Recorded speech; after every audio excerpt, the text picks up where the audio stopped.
Salam planter Indonesia. Assalamualaikum warahmatullahi wabarakatuh. Di siang hari yang berbahagia ini, izinkan Brondol untuk menjawab beberapa pertanyaan yang sangat saya rangkum menjadi sebuah penjelasan bicara tentang bunga pertama pada tanaman kelapa sawit. Karena mungkin banyak juga yang para pemula yang bergabung sering nonton The Brondol, kemudian banyak bertanya, mereka bingung.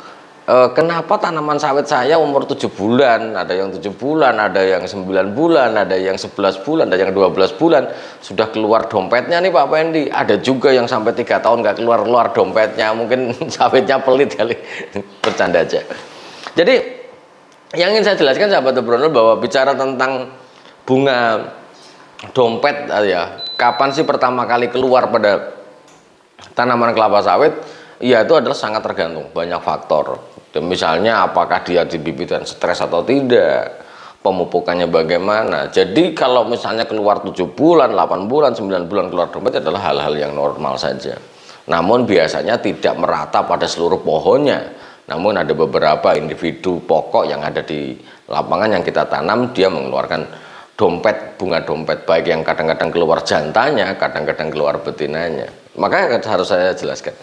Jadi bicara tentang bunga ini, maka semakin baik perawatan di pembibit dan nanti bunganya yang keluar juga akan kadang semakin cepat, ada juga yang lambat, sangat tergantung dari varietasnya. Karena varietas yang sekarang ada ini, ada yang panen di 26 bulan, 28 bulan, dan yang 30 bulan secara dari penelitian balainya. Maka kadang-kadang ada yang keluar 7 bulan normal, ya normal saja. Berarti saya bilang bahwa berarti tanaman Anda baik tuh. Keluarnya jantan atau betina. Kalau dia keluar betina, ya mungkin perawatan di bibitannya dulu bagus. Kemudian kok tidak merata ya Bapak? Memang nggak merata. Ya ini salah satu juga harus saya jelaskan bicara tentang panen perdana tanaman kelapa sawit. Di standar perusahaan saja, yang namanya panen perdana adalah ketika 60% dari tanaman itu sudah bisa dipanen, itu sudah masuk ke dalam kategori tanaman sudah menghasilkan atau sudah masuk kategori panen. Karena bahwa setiap individu tanaman tidak sama, walaupun dia satu varietas sama-sama di pembibitan, terkadang mengeluarkan mengeluarkan bunganya itu tidak sama, sehingga kadang-kadang panen perdana kalau kita menunggu panen semuanya ya sampai 30 bulanan, maka perusahaan kadang-kadang memiliki standar di Jawa 60% tanaman yang kita tanam sudah bisa menghasilkan, maka dia masuk ke dalam kategori panen. Nah, ketika kita ngomongin bunga pertama, dia keluar dompet Pak Pendi. Bagaimana caranya? Maka segera dikastrasi saja. Saya sebagai pengelola The Brondol ini sering mengatakan bahwa perlu nggak sih Pak Pendi kastrasi? Saya bilang perlu. Tidak akan mungkin kastrasi ini tidak dilakukan. Karena bahwa kalau kita mengacu di perusahaan-perusahaan swasta hampir seluruhnya, bahkan di BUMN pun namanya kastrasi tetap dilakukan. Kastrasi bunga yang keluar kita ambil, karena bunga yang keluar pun tidak akan mampu menjadi individual tandan buah segar yang bisa kita panen memenuhi standar yang ada. Standar tandan buah segar rata-rata 3 kg. Kalau bunga bunga dompet yang keluar kita biarkan dan menghasilkan buah, maka buahnya paling-paling sekepal nih, sekepal saja, sedikit kecil saja. Dan ini tidak bisa dibiarkan. Mau keluar 7 bulan ambil saja. Mau disongket pakai tangan karena masih kecil maka mudah, ya monggo saja. Mau disogrok pakai bambu ya enggak masalah. Tapi usahakan pada dompet-dompet pertama tidak dipotong dengan menggunakan dodos. Kalau saran saya, pakai dodos boleh, ya boleh saja. Namun pelakunya harus terlatih. Kalau dia tidak terlatih, masih belajar, maka kemungkinan melukai pohonnya adalah mungkin terjadi. Amatiran, dodosnya lebar-lebar, wah ini juga akan sangat berpengaruh tuh terhadap kondisi pohon pohon kelapa sawitnya. Apalagi dia sering kedodos salah, bentur ke batangnya juga akan pengaruh. Sehingga harus ditarik. Apakah karena ditarik saja bisa. Lah, ketika bunga pertama itu keluar dompet, ternyata jantan Pak Pendi saya itu punya pohon itu.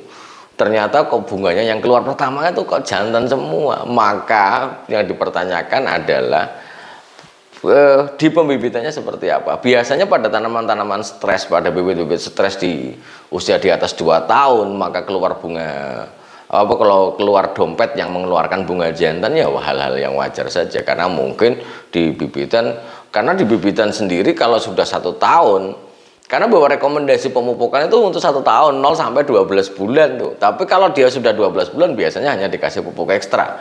Kalau tidak dikasih pupuk ekstra ya dibiarkan saja, kalau memang kurang baru kita tambahi, seperti itu konsep dasarnya.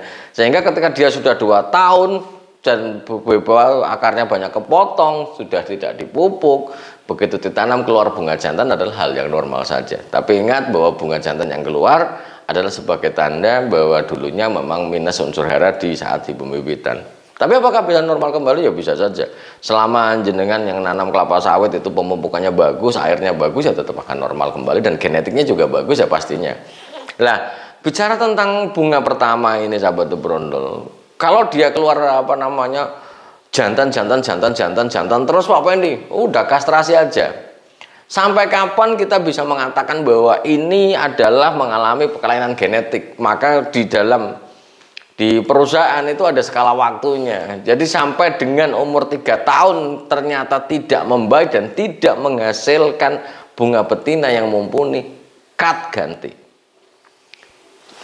Tubuhnya normal, perkembangannya normal, tapi keluar bunga jantan terus. Kalau di perusahaan 3 tahun, tapi kalau bagi saya pribadi, 2 tahun aja kalau keluar jantan terus ganti aja, nggak ada masalah. Karena bahwa apa namanya, kita juga harus melihat perkembangan. Yang lain normal-normal saja, tapi jantan terus. Walaupun kadang-kadang betina kalau dia kadang-kadang kelainan genetik generatif berkaitan dengan bunga dan buah bisa muncul di usia relatif lebih tua, tiba-tiba kok jantan terus. Beda ceritanya kalau di usia ini jantan terus, ya udah malah kita pupuk, semoga menghasilkan bunga jantan yang sempurna untuk menghasilkan serbuk sari. Tapi kalau tanaman kecil jantan, bunga jantan terus, ya ganti saja. Karena ada juga penyimpangan genetik yang tanaman hanya mengeluarkan bunga jantan saja. Ini bukan cengkeh, tapi jantan, benar-benar jantan.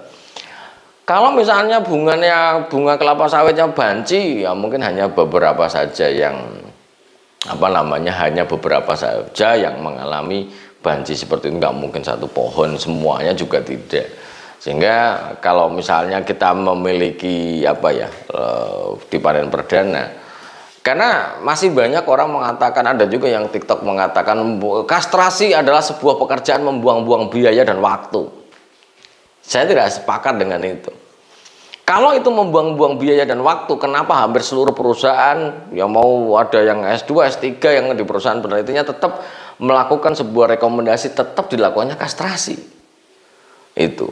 Kalau kita kastrasi adalah sebenarnya balik lagi. Kalau toh kita punya sumber daya, kita melakukan pemupukan, penyerapan air tanaman, kita melakukannya. Kalau memang toh hanya menghasilkan buah yang tidak bisa kita manfaatkan, ngapain? Lebih bagus kita potong supaya unsur hara dan air semuanya fokus ke vegetatifnya. Vegetatif artinya bahwa besar bonggolnya mumpuni, besar batangnya mumpuni, pelepahnya semakin berkembang dengan baik, perakaran berkembang dengan baik. Nutrisi digunakan untuk vegetatif saja. Akan jauh lebih bagus dibandingkan kalau tidak kastrasi. Walaupun di sisi lain ketika ada Pak Pendi sana nggak lakukan kastrasi gede-gede, kita tanyakan berapa pupuk yang diberikan, bagaimana kelas lahannya, bagaimana perawatan yang mereka lakukan. Nah, kalau kita bisa ngirit bin hemat untuk melakukan investasi tanaman kelapa sawit, ngapain kita harus mahal-mahal? Sehingga kalau kita ngomongin kastrasi, syarat liberal tetap dilakukan. Mau di usia 7 bulan dilakukan dengan menggunakan ritme kastrasi itu, bunga pertama keluar, jantan, misalnya dompet sampai 15 bulan semuanya dompet gas saja. Nanti di usia 16 bulan itu yang dompetnya agak diintip dikit, kalau dia nanti kemungkinan melahirkan bunga betina, maka kita potong saja. Kalau jantan kita biarkan, nanti dia lama-lama dompetnya pecah, akan mekar, bunga jantannya akan membantu untuk memanggil untuk ini adalah Elestibius cameronicus. Lah kalau di usia 21 bulan udah ke sana, udah biarin aja. 20 bulan berhenti, 21 bulan ke sana untuk panen perdana. Sekali lagi sahabat Brondol yang berbahagia, bicara tentang memilih panen perdana, bibit ini semuanya memiliki relativitas. tidak akan semuanya sama. Karena bahwa kadang-kadang ada petani yang memaksakan, wah nggak unggul itu. Karena baru 12 bulan baru keluar dompetnya nggak unggul. Anda salah, Mas. Setiap varietas tanaman kelapa sawit itu memiliki spesifikasinya masing-masing dan karakteristiknya masing-masing.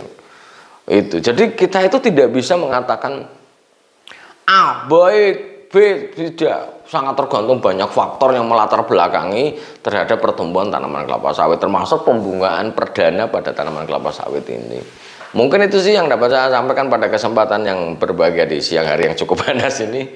Intinya adalah kita harus memilih bibit. Yang pertama adalah bibitnya yang jelas bersertifikat. Kemudian yang kedua, kalau bisa di bibitnya jangan terlalu stres sekali lah.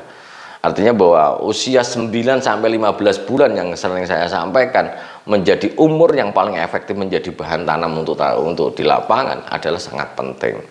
Terlalu tua yo stagnan akan terjadi. Terlalu muda pecah bola tanahnya, stres juga akan terjadi. Kemudian yang paling penting bicara tentang ini adalah mindset kita, sahabat brondol. Konsistensi kita. Balik lagi ke kastrasi, konsistensi mengeluarkan dompet-dompet ini adalah butuh konsistensi. Kalau memang per bulan ya udah anggarkan per bulan untuk menghabisi bunganya sampai dengan 15 bulan. Jangan nanti sekarang kastrasi 3 bulan lagi tidak kastrasi dan sebagainya. Karena konsistensi ini akan menjadi penting bagi tanaman kelapa sawit kita fokus terhadap vegetatif dengan adanya kastrasi. Semoga bermanfaat bagi sahabat brondol semuanya dan salam planter Indonesia. Assalamualaikum warahmatullahi wabarakatuh.